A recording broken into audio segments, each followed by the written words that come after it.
Pessoal, hoje com essa videoaula vocês verão uns temas muito importantes na história e que muitas vezes são cobrados no Enem.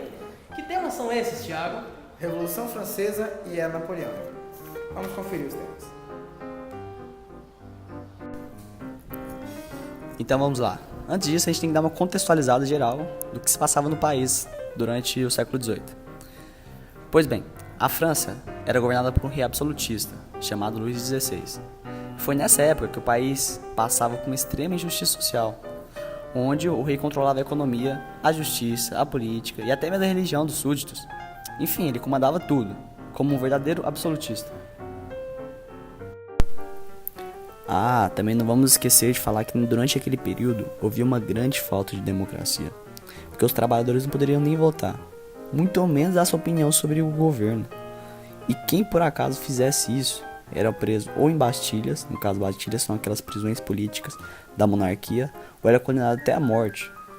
Enfim, é uma repreensão total a qualquer opositor do governo. Agora vamos falar um pouco mais sobre a organização social da França, né? Como é que ela se organizava, porque era muito hierarquizada. Vamos pensar em uma pirâmide, onde no topo dela está o clero, denominado primeiro estado, abaixo está a nobreza, denominado segundo estado, e na base da pirâmide estão os trabalhadores, os burgueses, os camponeses, denominado terceiro estado. E era só o terceiro estado que pagava o imposto, gerando assim um sentimento de revolta, né? Porque também a nobreza esbanjava uma vida muito de luxo e gerando mais revolta aí sim nos trabalhadores, nos camponeses e nos burgueses. É importante a gente falar também sobre as guerras que estavam acontecendo durante aquele período, em especial a Guerra dos 7 Anos, que foi um dos principais conflitos militares ocorridos no século XVIII. Pois bem, essa guerra envolveu vários reinos europeus e ocorreu entre os anos de 1756 e 1763. Mas ela também ela se expandiu para outros territórios, tais como a África, como a Ásia, como a América do Norte. Enfim, essa disputa, esse conflito, teve como objetivo tanto o domínio marítimo quanto comercial e também por parte das Índias e as colônias da América do Norte. E esse conflito ficou centralizado mais entre a França e a Grã-Bretanha. Mas como consequência direta, após 7 anos de conflitos militares, tanto em territórios europeus quanto os coloniais, já foram contabilizados milhares de mortos, de feridos, um elevadíssimo gasto de todos os países participantes e um prejuízo material imensurável. Mas no geral podemos dizer que os países ou os reinos que ganharam foram a Grã-Bretanha e da Prússia. Mas no caso da França, que saiu perdendo e teve um enorme prejuízo, tanto econômico quanto social, foi um dos principais motivos para se levar a uma crise orçamentária no país, que será detalhada posteriormente. Agora, vamos falar um pouco mais sobre a crise orçamentária na França. Pois bem, em meio a desempregos, secas, falências, inundações, alguns membros do próprio governo francês tentaram alertar sobre a necessidade de uma nova reforma fiscal. Em linhas gerais, esses reformistas defendiam a necessidade do clero e da nobreza pagarem impostos. Mas, no entanto, foi completamente barrada, esse nivelamento fiscal foi totalmente barrado pelos representantes da chamada aristocracia francesa. Tomando em relação também o estilo de vida luxuosa da nobreza, foi também um dos pontos que contribuíram para essa crise orçamentária na França. Diante desse cenário, uma das estratégias utilizadas pelo rei Luís XVI para contornar essa crise, que estava gerando uma grande satisfação popular, foi de fazer uma série de assembleias, que será detalhado a seguir. Das assembleias que ocorreram durante esse período, a primeira foi a Assembleia dos Notáveis, em 1787, que foi quando o rei se reuniu com representantes do primeiro e segundo estado para tentar resolver o problema que passava na França durante aquele período. Só que a decisão tomada foi de aumentar os impostos sobre o terceiro estado, é algo insustentável. E era óbvio que a nobreza e o clero não queriam perder seus privilégios. Então, para legitimar essa decisão, o rei Luís XVI convocou a Assembleia dos Estados Gerais, em 1789, que essa contava com representantes do terceiro estado. Contudo, todavia, entretanto, o voto era apenas por estado. Então, o primeiro estado tinha um voto, o segundo estado tinha outro voto e o terceiro estado tinha outro voto. Como o clero e a nobreza eram muito aliadas, eles que sempre tomavam decisão, se era sim ou se era não. Revoltados com isso, o terceiro estado já tentou propor outro tipo de votação, que era o voto por cabeça, Mas o rei, com medo de perder o apoio de sua aristocracia francesa, negou o pedido. Então os deputados do Terceiro Estado, revoltados com a decisão tomada, se reuniam em uma sala e autoproclamaram a Assembleia Nacional Constituinte em 1789, dando assim início à Revolução Francesa. Proclamou-se também que o rei estava sujeito a uma constituição. Ao mesmo tempo, a população começou a se revoltar, sitiando castelos de nobres, queimando propriedades, fazendo de tudo para demonstrar a sua insatisfação. Esse momento onde ocorreu esse fenômeno foi chamado de o Grande Medo. Nesse contexto, acontece uma coisa super importante, que foi a chamada Queda de Bastilha, em 14 de julho de 1789. Esse acontecimento tem um valor muito simbólico, já que a Bastilha era uma cadeia para presos políticos, ou seja, um grande símbolo da força do regime absolutismo. A partir daí, a Constituição começa a criar forma. Foram elaborados direitos do homem e do cidadão, que aboliu os direitos feudais e dividiu os poderes do governo. A Constituição entrou em vigor em 1791, pouco antes do confisco dos bens do clero, na chamada Constituição Civil do Clero. Também teve outro fato importante. Em 1792, uma tentativa franco-prussiana de devolver os poderes à monarquia francesa falhou, pois os revolucionários, com sua Guarda Nacional, derrotaram os invasores. Com isso, Luís XVI foi julgado e considerado traidor e decapitado na guilhotina. Com isso começou a República Jacobina, a parte da burguesia mais próxima ao povo. Esse período foi marcado por importantes conquistas, como, por exemplo, o fim da escravidão e o fim do voto censitário. Porém, por medo da contra-revolução e incentivados pela conspiração do rei, os jacobinos foram levados à radicalização. Iniciando o período de terror de 1972 a 1975, que levou milhares de pessoas consideradas inimigas da revolução à guilhotina. E a coisa tomou tal forma que até mesmo Robespierre, grande nome da Revolução Francesa e dos jacobinos, foi decapitado. Então, os girondinos, considerada a alta burguesia, que eram o segundo grupo que fazia parte do governo, aproveitaram desse momento. Em 1795, no Diretório, os girondinos tomaram o poder do governo. Esse grupo, ao qual teve que enfrentar muitos levantes militares e uma crise econômica difícil. Os girondinos foram os últimos a governarem antes que a Revolução acabasse em 1799, quando o general Napoleão Bonaparte deu o golpe 18 de Brumário, que assumia a França, que apesar de seu governo trouxe a sonhada estabilidade política e o desenvolvimento econômico.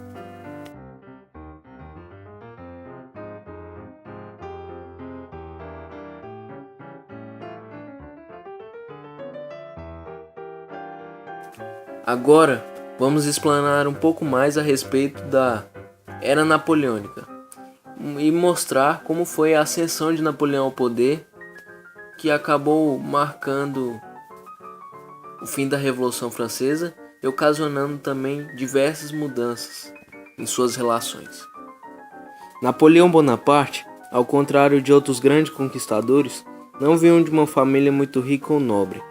Ele estudou em colégio militar e depois ingressou no exército, iniciando sua carreira como cabo e ainda em sua juventude tornando-se general.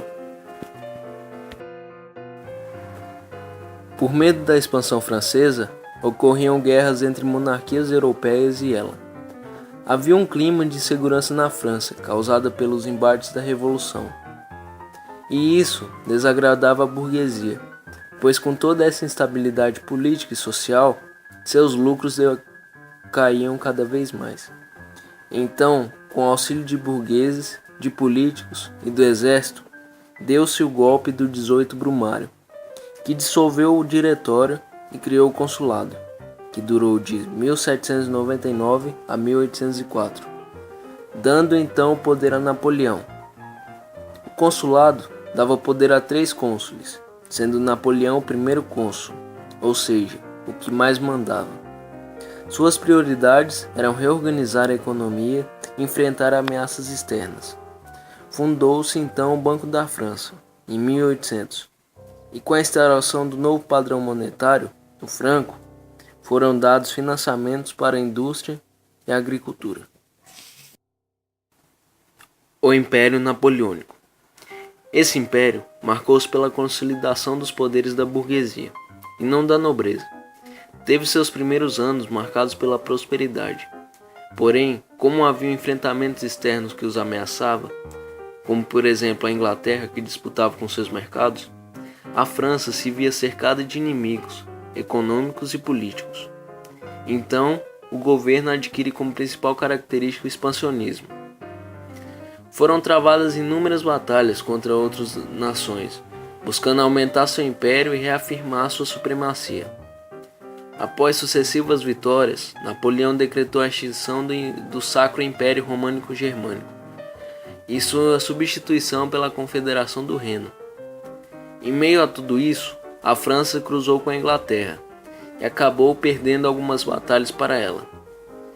Para garantir sua hegemonia na Europa, em resposta à maior potência do mundo, a França decretou o bloqueio continental em 1806, que tinha a ideia de enfraquecer a Inglaterra economicamente.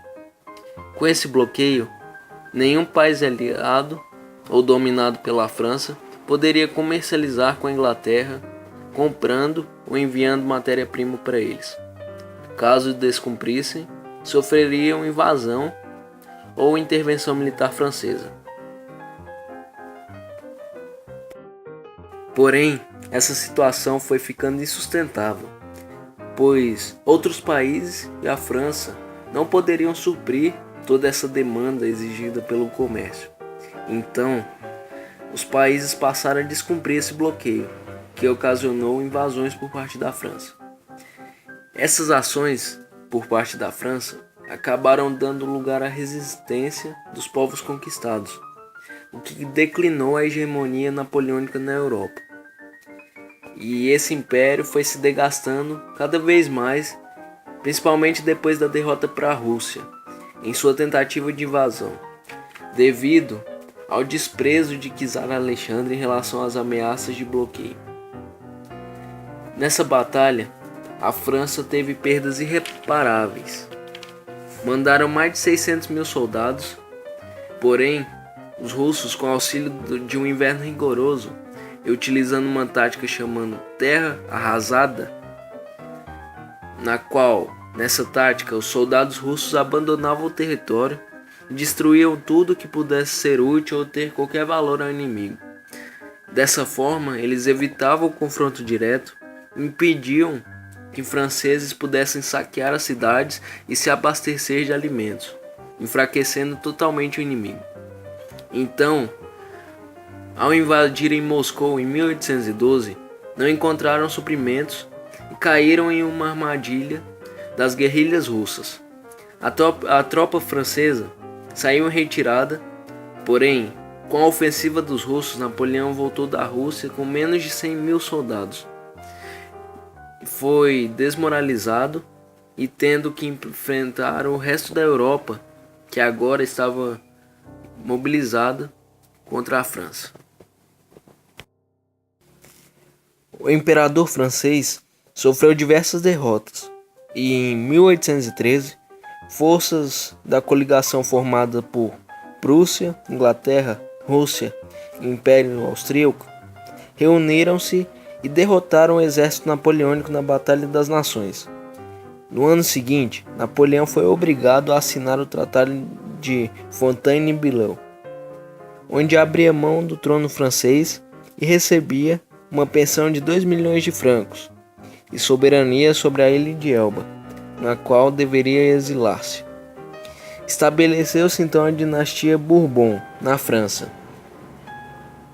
Em 1815, Napoleão deixou Elba e desembarcou na França com 1.200 soldados. Com o apoio militar e da população, ele retornou ao poder e governou durante 100 dias.